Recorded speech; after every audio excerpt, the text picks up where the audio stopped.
अस्सलामुअलैकुम साथियों, मैं फैज़ान रज़ा आप सभी का एफआर उर्दू क्लास में खैर मकदम करते हैं, स्वागत करते हैं। मैं उम्मीद करता हूं कि आप सभी खैर आफियत से होंगे और अपनी तैयारी खूब अच्छी तरीके से कर रहे होंगे। अभी तक मैंने उर्दू कवायद की सीरीज को मैं चला रहा हूं और आप तक पहुंचाने की कोशिश कर रहा हूं। आज ये जो वीडियो है, वीडियो नंबर 4 है। आज का वीडियो क्या है? वीडियो नंबर 4 है। उर्दू कवायद से रिलेटेड, उर्दू ग्रामर से रिलेटेड ये वीडियो नंबर 4 है। इससे पहले वाले वीडियो में हम सभी ने हुरूफ के अक़साम जो 12 थे उसके बारे में हम सभी पढ़े और उनकी तारीफ हम सभी ने पढ़ा कि यानी कि हुरूफ के जो अक़साम 12 हैं, हुरूफ जार हो गया है नहीं, हुरूफ आतफ हो गया, हुरूफ निदा हो गया है नहीं, हुरूफ इज़ाफ़ी हो गया। इस तरीके से बहुत सारे हुरूफ जो टोटल 12 हुरूफ थे उसको हम लोगों ने पढ़ लिया है।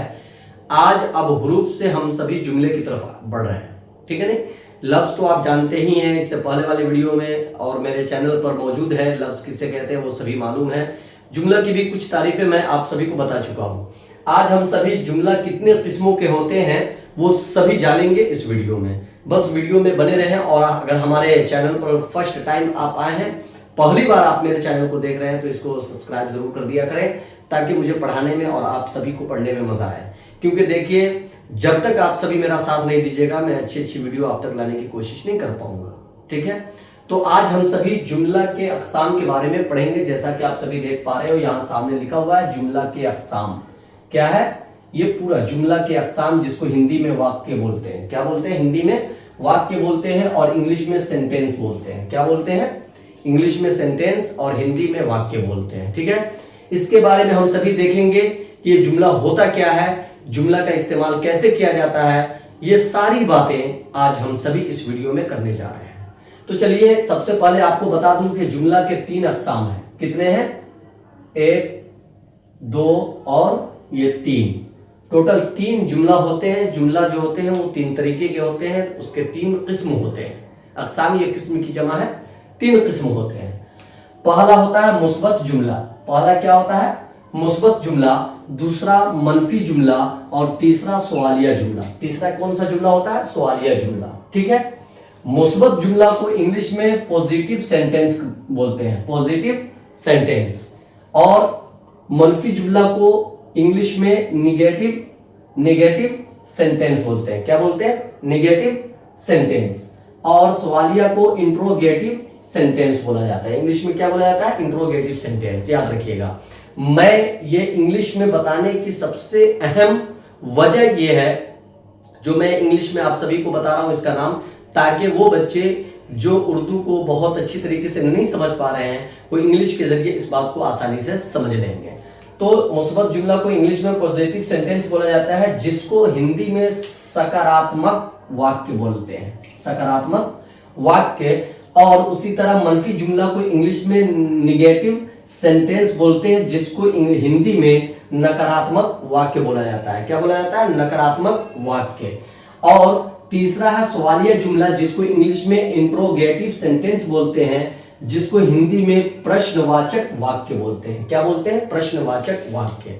अब मैं इस बात की फुल्ली गारंटी दे सकता हूं कि जिस तरीके से मैंने नाम लिखा है, आपको बताया है, आप इसके नाम से ही आप समझ गए होंगे कि मुस्बत जुमला यानी पॉजिटिव सेंटेंस का क्या मतलब है, सकारात्मक वाक्य का क्या मतलब है। उसी तरह मनफी जुमला यानी कि निगेटिव सेंटेंस का क्या मतलब है, नकारात्मक वाक्य का क्या मतलब है, उसका काम क्या है। इसी तरीके से सवालिया जुमला यानी इंट्रोगेटिव सेंटेंस जो है, यानी कि प्रश्नवाचक वाक्य का क्या सिस्टम है, उसका इस्तेमाल क्या है, ये आप इस नाम से ही समझ गए होंगे। लेकिन फिर भी मैं उर्दू में आप सभी के सामने उसके काम को, उसके किरदार को लाने की कोशिश किया हूं, है नहीं। अभी गर्मी काफी है, इसलिए थोड़ी सी परेशानी हो रही है वीडियो बनाने में।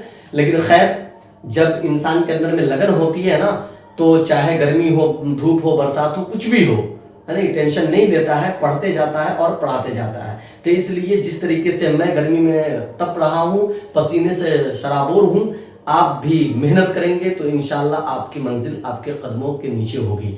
तो अगर आपको मंजिल तलाश करनी है तो आपको मेहनत करनी पड़ेगी, वरना बगैर मेहनत के इंसान को कुछ भी नहीं मिलता। वो कहने वालों ने बहुत ही बेहतरीन कहा है कि आसान रास्ते पे चलना, यानी रास्ते पे तो हर कोई चल जाता है, हर कोई गुजर जाता है, लेकिन बेहतर राह गुजर वो है वहां वो चले जहां पर कोई रास्ता ना हो।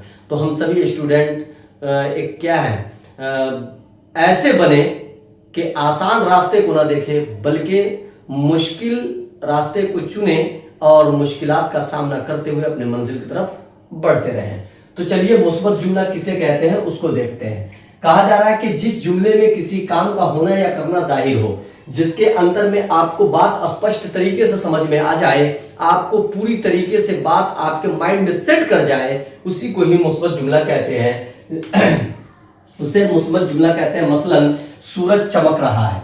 क्या है? सूरज चमक रहा है। ये एक सेंटेंस है और आप बिल्कुल ही आसान तरीके से समझ गए होंगे कि सूरज चमक रहा है। गोया ये बात आपके माइंड में सेट हो चुका और आपको अच्छी खबर मिल गई, पूरी खबर मिल गई, पूरी तरीके से आप इस बात को जान गए कि चमक कौन रहा है? सूरज चमक रहा है। तो जहां पर बात पूरी तरीके से समझ में आए, जिसमें होना या करना पूरी तरीके से जाहिर हो जाए, उसे ही मुस्बत जुमला कहते हैं। तो यहाँ पर सूरज चमक रहा है, यहाँ पर पूरी बात समझ में आ रही है, होना करना सभी जाहिर हो रहा है। इसी तरीके से हम खाना खाएंगे, हम खाना खाएंगे, यहाँ पर होना या करना जाहिर हो रहा है कि यानी कि करने का क्या काम? खाने का काम जाहिर हो रहा है। तो हम खाना खाएंगे, गोया कि आपको बात समझ में आ गई कि कोई दूसरा काम हमें नहीं करनी है, बल्कि हमें करना क्या है? तो वो खाना खाना है। गोया कि जिसमें बात पूरी तरीके से समझ में आ जाए या जिसमें किसी काम का होना या करना स्पष्ट तरीके से जाहिर हो जाए,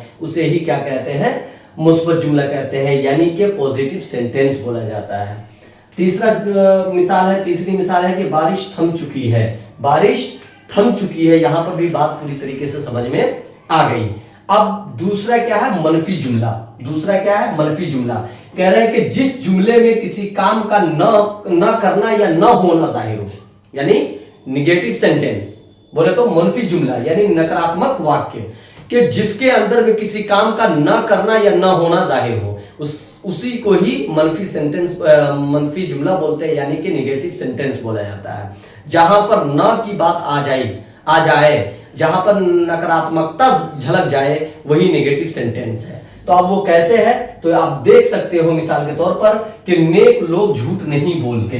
नेक लोग झूठ नहीं बोलते। जुमला क्या है कि किसी काम का ना करना या ना होना जाहिर हो। तो अब यहां पर नेक लोग क्या नहीं करते हैं? तो झूठ नहीं बोलते हैं। तो बोलना क्या है? काम है।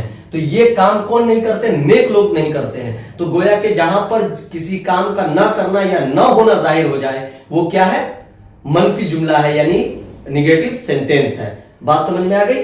दूसरा है गर्मी कम नहीं हो रही है। बिल्कुल सही बात है। आप देख सकते हो मैं पसीने से शराबोर हूं, गर्मी इतनी तेज है कि मैं इसकी मिसाल नहीं दे सकता।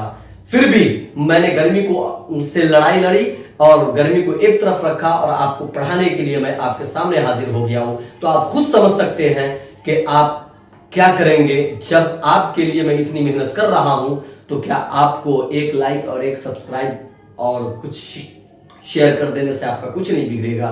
तो आप फैसला आपके हाथों पे है कि आपको करना क्या है। तो देखिए, जिस जुमले में किसी काम का न करना या न होना जाहिर हो, उसे मनफी जुमला कहते हैं। मसलन नेक लोग झूठ नहीं बोलते, गर्मी कम नहीं हो रही, हम खाना नहीं खाएंगे। हम खाना नहीं खाएंगे। यहां पर तीनों जो जुमला है इसके अंदर में नहीं का इस्तेमाल किया गया है। गोया कि जिसमें न करना न होना जाहिर हो जाए, वही मनफी जुमला है। चलिए आखिरी और तीसरा और आखिरी जो क्या है? सवालिया जुमला यानी इंट्रोगेटिव सेंटेंस। इंट्रोगेटिव सेंटेंस मतलब प्रश्नवाचक वाक्य। प्रश्नवाचक वाक्य है। इसके अंदर में क्या कहा जा रहा है? प्रश्न, यानी प्रश्न का मतलब ही होता है क्या? कुछ पूछना, सवाल करना, है नहीं? तो कह रहे हैं कि जिस जुमले में सवाल पूछा जाए, जिस जुमले में क्या हो जाए? सवाल पूछा जाए, उसे ही इंट्रोगेटिव सेंटेंस यानी सवालिया जुमला कहते हैं, है नहीं? मसलन तुम घर कैसे जाओगे? ये सवाल पूछा जा रहा है, तुम घर कैसे जाओगे, है नहीं? तुम देर से क्यों आए हो? ये क्वेश्चन है नहीं है नहीं? क्या एहसान ने खत लिखा? तो अब यहां पर देखिए, मैंने जो यहां लिखा है देखिए, यहां पर ये प्रश्नवाचक चिन्ह है, यानी सवालिया निशान जिसको बोलते हैं उर्दू में, ये होना चाहिए। ठीक है, यहां पर इस तरीके के निशान जो होते हैं सवालिया निशान कहलाता है नहीं? तो आप क्या करेंगे कि तुम घर कैसे जाओगे, यहां पर सवाल पूछा जा रहा है, किससे? जाने वाले से। याद रखिएगा, तो जिसके अंदर में सवाल पूछा जाए वही सवालिया जुमला है। और तुम देर से क्यों आए हो, क्या एहसान ने खत लिखा है, वगैरह, ये सभी क्या है? प्रश्नवाचक वाक्य है, यानी इंट्रोगेटिव सेंटेंस है, सवालिया जुमला है। अब जिसके अंदर में सवाल कर लिया जाए, जिसके अंदर में कुछ पूछ लिया जाए, उसे ही क्या बोलते हैं? सवालिया जुमला कहा जाता है। तो मेरे दोस्त, मैं आपसे यही गुजारिश करूंगा कि आप मेरा साथ दें। देखिए, गाने की वीडियो, न जाने दुनिया की कैसी कैसी वीडियो को लोग बहुत लाइक करते हैं, बहुत सब्सक्राइब करते हैं, लेकिन आप खुद फैसला कर सकते हो कि इतनी गर्मी में मैं आप तक हाजिर हुआ और पसीने से शराबोर होकर मैंने सोचा कि नहीं, ये स्टूडेंट के लाइफ का सवाल है, क्योंकि पहले मैं उनका काम करूं, बाद में मैं अपना काम करूं। इसलिए मेरा साथ दे ताकि मैं आगे आपको पढ़ाने की कोशिश कर सकूं। तो बस आज का ये जो वीडियो है, यही 3 जुमले के साथ खत्म होता है। फिर इजाजत दीजिए नेक्स्ट वीडियो के लिए। इंशाल्लाह आप सभी मेहनत करते रहें, फिर दोबारा मुलाकात होगी दूसरे वीडियो के साथ, नए वीडियो के साथ। इजाजत दीजिए, खुदा हाफिज, फी अमानिल्लाह।